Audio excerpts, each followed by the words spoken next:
Hello and welcome to number 4 in the 1990 little series, and I would love to introduce today my lovely friend Claire Parsons. Hello. Hello Claire, thank you for Hi. being there. Siri, Nice to be here. you know what, I always called you Claire Gingle Parsons. That's not your name, is it? That's not my name. I think there's a song in that somewhere, isn't there? That's not my name. No. What? So that's your name on Facebook, or that was your name Yeah, on radio, or that's your name? it's just my name on Facebook because that the middle bit that you said, lovely, not quite lovely, but that was my maiden name, which was Gingell. But yeah, then everyone just picked it up as my whole name and started running with it, which was really strange because it's such a mouthful.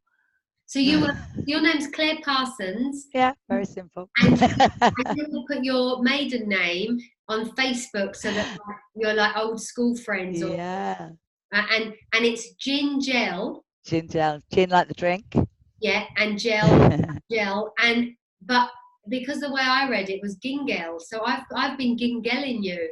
Like, I've been called many things throughout my life. It's one of those names. I always say, I don't care what you call me as long as you call me, Yeah. you know? As long as you say it with a smile, right? Yeah. It's with the intention. That makes it easier then, Claire Parsons. So, Indeed. Claire, well, I've known you, I was thinking, I don't know how long I've known you. 5 years? Yeah, it's about 5 years. I think it was 2014. I So, think we were on the radio before we sort of met, like kind of properly. Yeah. right. And I don't know, had our paths crossed before then? I don't know, have you always lived, I know you've always lived in this kind of area of Spain, but you didn't live in Javier as such. You lived in, No.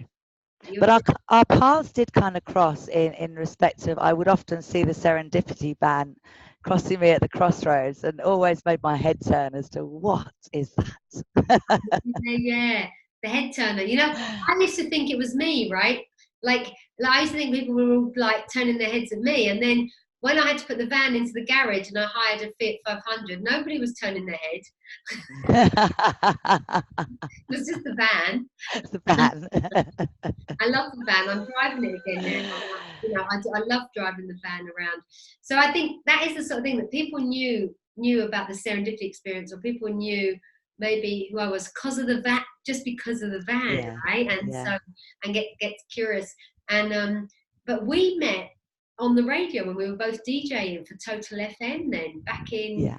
what was that, So that was 2000? early 2014, maybe the end of 2013.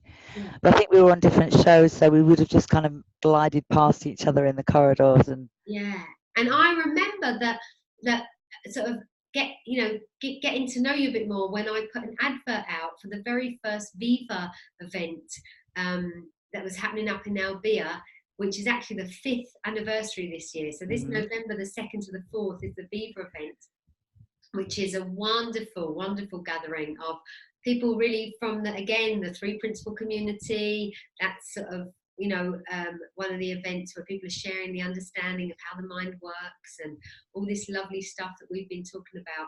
So that's 5 years, and I remember because was that the first Viva event then that you came to? It must have been. yeah, yeah, it must have been. It was the very first one. Yeah. Ian Watson doing a talk, and I honestly couldn't tell you now who I saw.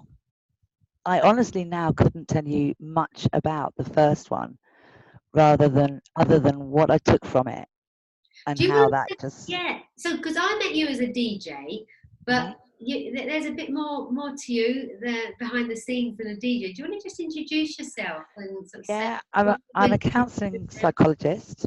Sorry, man, I got the end of you. It's the I'm a yeah, counselling a psychologist, little bit um, noise.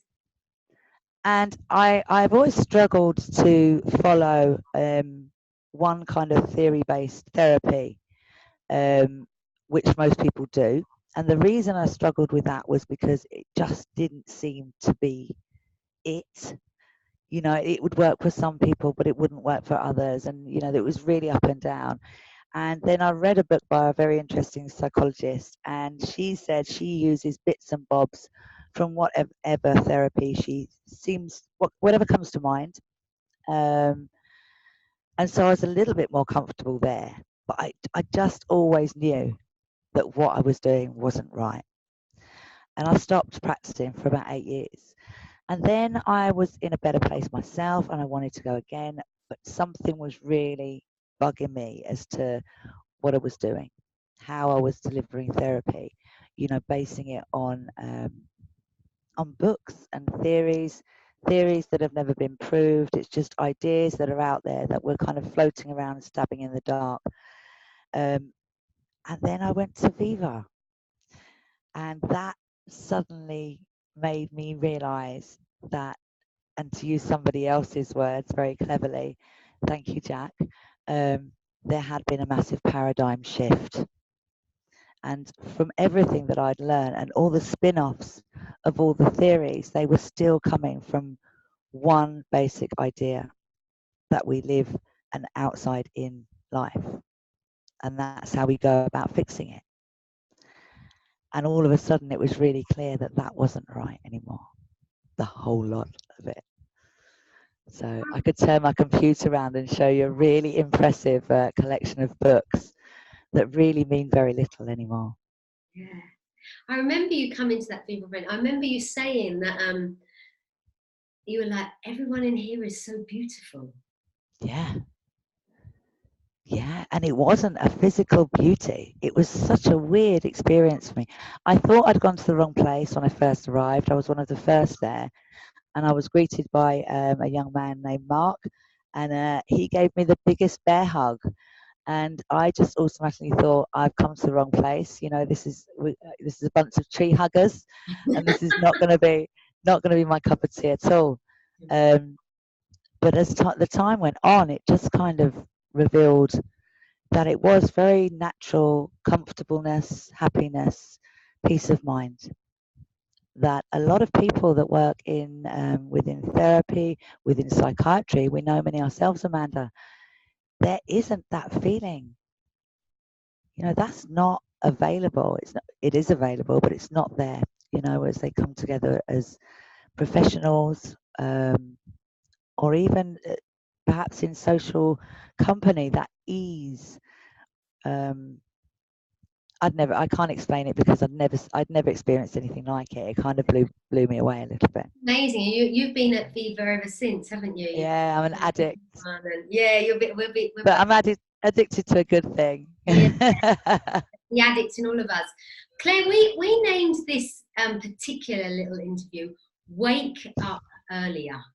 Yeah. And you gave it that title. Do you want to share where that came from? Yeah, it literally just something that I saw today, working with a young lad who is about, I think he's 11, he may just be 12, within a classroom. It's a small group, but talking about the gift of thought. And we then kind of went off a little, and we were talking about having worrying thoughts that create worrying feelings, about things that haven't happened yet.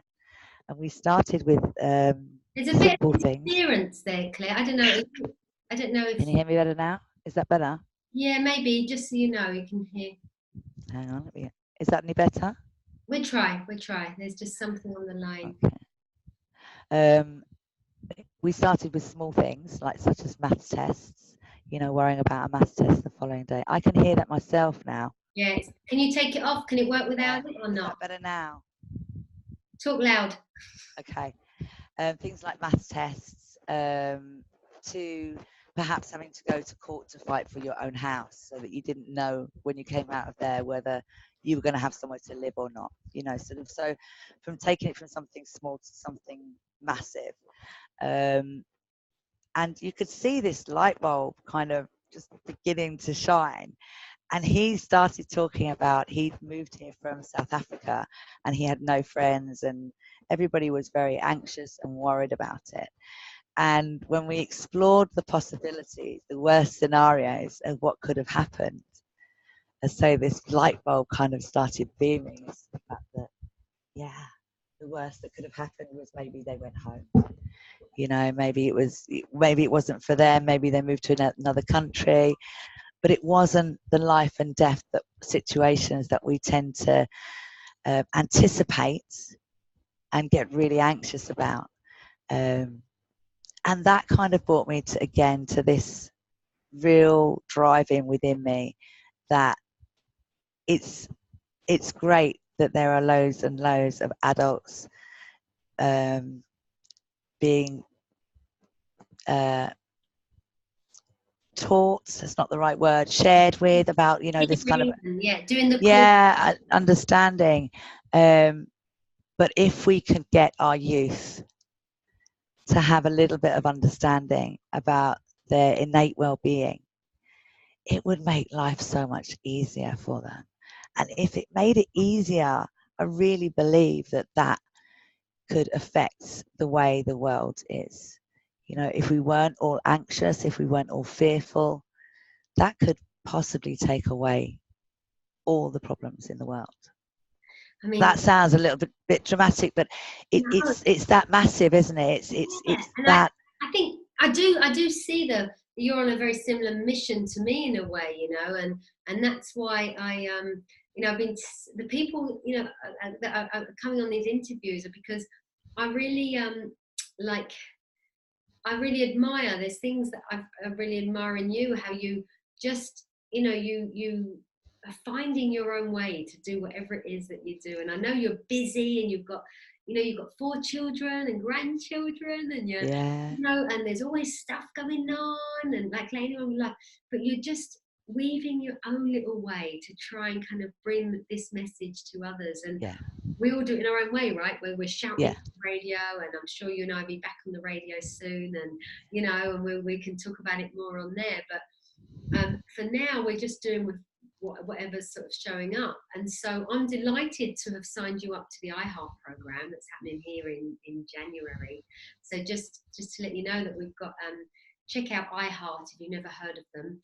iHeartPrinciples.com, I think is what it is, and that is a curriculum that has been put together to deliver this understanding of our innate well-being and our health and our resilience to children and to teenagers. So we are, you know, I think there's it seems to be a bit of a movement at the moment that people are like, we've got to share this, you know, we've got to share this with our kids.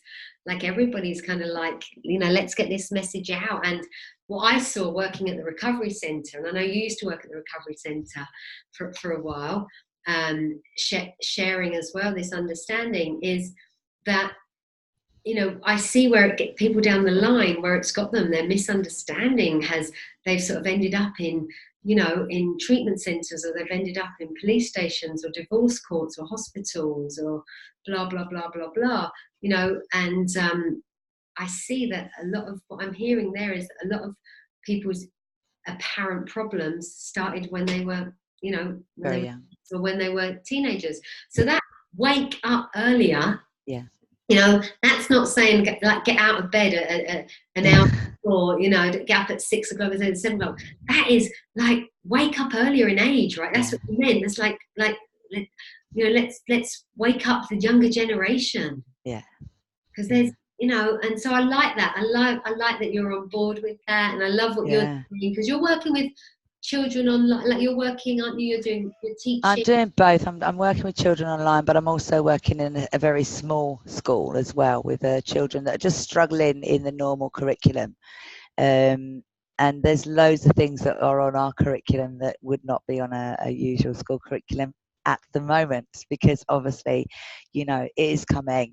We're fortunate enough that because we're dealing with children that aren't doing the regular schooling, some of their problems are more geared to their behaviour and things like that. You know, if we can help them with that, that's what is going to make their life a little bit easier to get through, as opposed to the education.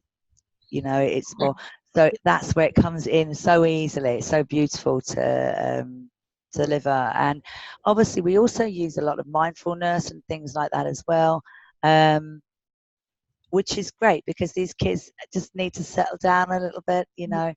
When I'm not that we need to be, you know, that mindful, like in the way that we're showing them, but it's just good practice to show them that when their mind is clear, everything else just seems to come much more easily for them. Into place. So it sounds like you're bringing lots of things together, everything that you've done, that you're bringing it back together. I'm trying, yeah, we're trying to piece it all together. Yeah, still. So we're all trying, right? Yeah. Stop trying, right? That's the message. Stop trying. Just let what happen, what happen. Claire, thank you so much for being part of this 1990. You are number 4. And I'm grateful. Earlier, I love your earlier. So I don't know when I'll see you, but I'll definitely see you at the Viva event, that's for sure. Yeah, looking forward to that. That's always my my yearly tonic. Yeah. You sing up there? Are you singing? Yeah, more than likely, I should imagine. Yeah, I've got a number in mind with the right kind of lyrics. So. I look forward to hearing that. Claire, thank you, lovely, and thank you for everything that you're doing, and thank you for being in my world. Thank you. Thank you for having me. It's been an absolute pleasure, Amanda, once again. Take care.